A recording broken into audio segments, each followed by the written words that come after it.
Bonjour ou bonsoir selon où vous êtes, ici Tammy Kaba, je suis ravi de vous retrouver pour cette nouvelle vidéo dans laquelle je vais revenir sur la question suivante. Est-ce que je suis fait pour le trading? Et comment savoir si vous êtes fait pour le trading? Je vous retrouve de suite.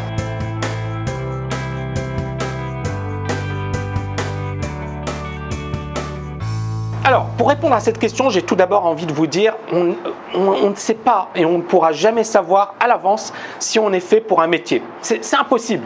C'est comme si effectivement quelqu'un va vous poser la question, est-ce que je suis fait pour l'athlétisme? Est-ce que je suis fait pour devenir pompier? Est-ce que je suis fait pour devenir, comment dirais-je, architecte? On ne peut pas le savoir, mais bien évidemment, il y a des prédispositions, il y a des traits de caractère, il y a certaines qualités qu'on a, ou il y a également certaines, certains intérêts qu'on a et qui font que ce sera un métier qui est fait pour nous ou pas. Donc en ce qui concerne le trading, moi j'ai envie de vous dire effectivement que les meilleurs traders ont les qualités suivantes. La première qualité, c'est un trader, c'est un sportif. Donc il y a cet esprit de compétition. Cet esprit de compétition, on va le retrouver dans l'athlétisme, dans la boxe, dans n'importe quel sport. Et ce qui est intéressant, c'est qu'il y a beaucoup de sportifs qui ensuite se reconvertissent au trading et qui font de bons traders parce que justement, ils ont cet esprit de compétition, ils sont persévérants, ils vont jusqu'au bout, ils n'abandonnent jamais, ils développent de nouvelles routines. Et donc pour moi, ça c'est quelque chose de clé. Donc ayez cet esprit de compétition. Ça, c'est le numéro 1. Numéro 2, c'est le désir d'indépendance. Je pense que beaucoup de traders adorent l'indépendance. Pourquoi? Parce qu'effectivement, quand vous travaillez dans une entreprise, de toutes les manières, vous avez des comptes à rendre à la hiérarchie. Vous avez un boss, parfois ce boss n'est pas super compétent, parfois on va vous donner des tâches qui ne sont pas du tout intéressantes, parfois il y a beaucoup de politique dans les entreprises, donc même si vous bossez bien, moi je le sais, je me souviens dans une boîte, j'arrivais le premier, je partais le dernier.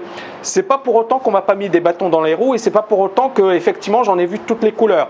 Donc ce que j'ai envie de vous dire, c'est que le monde de l'entreprise, c'est un monde qui parfois n'est pas juste. Et donc l'avantage du trading, c'est qu'effectivement on a envie d'être indépendant et de prouver sa valeur sans avoir des comptes à rendre à finalement des personnes incompétentes. Et donc le trading vous permet cela. Maintenant, l'indépendance, ça veut dire quoi? Ça veut dire également prendre ses responsabilités. Ça veut dire ne pas au moindre bobo se dire aïe j'arrête, c'est trop dur pour moi, etc. Il faut effectivement y croire et aller jusqu'au bout, ne pas se dire voilà c'est beau, c'est super, je suis indépendant, je peux mener la vie que je veux, je peux vivre où je veux, et c'est ça l'avantage du trading. Mais derrière effectivement c'est que vous ne pouvez pas vous louper, vous devez être bon, vous devez être excellent et vous devez faire le maximum en permanence pour justement vous améliorer et pour vous hisser au meilleur niveau. Donc désir d'indépendance, rejet de la hiérarchie, numéro 2. Numéro 3, capacité à rester concentré. Si vous faites partie, alors moi je vais parler aux nouvelles générations. Les nouvelles générations qui sont sur Facebook, Twitter, etc. etc. Pour moi c'est la pire des choses. C'est-à-dire qu'un trader c'est quelqu'un qui est capable effectivement de rester totalement concentré, hermétique à l'information extérieure.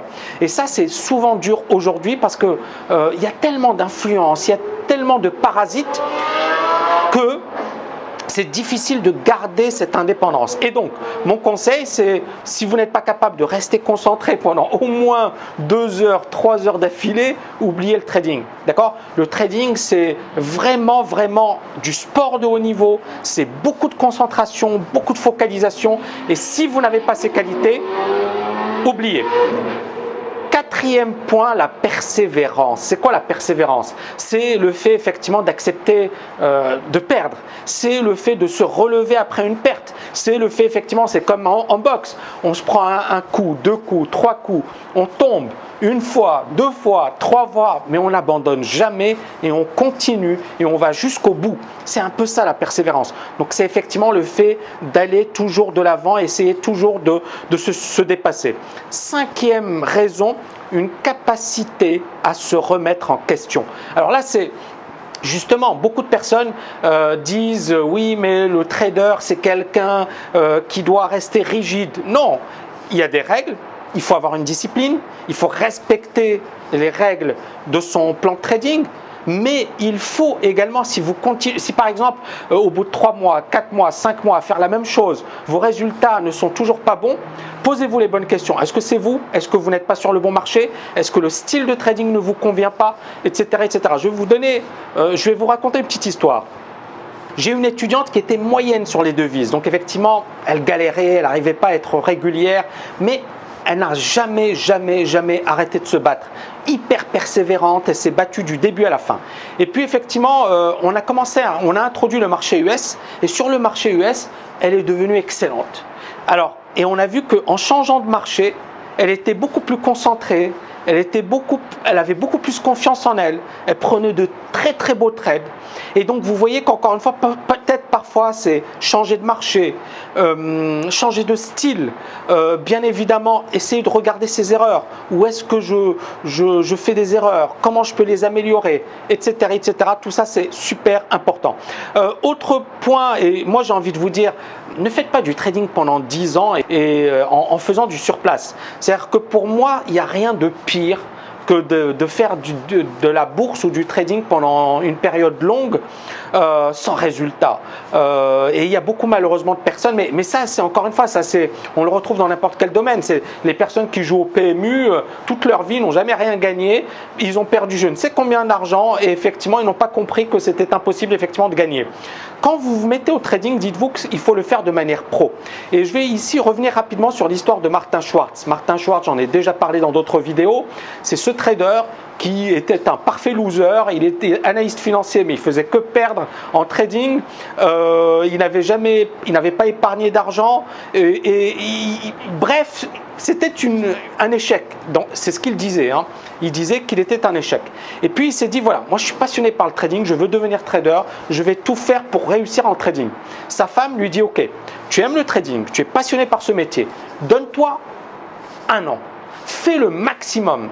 Si tu réussis, super. Si tu ne réussis pas, eh bien au moins tu auras prouvé que tu n'étais pas capable de faire ce métier et tu pourras toujours redevenir analyste financier. Alors Martin Schwartz était quand même MBA de Wharton.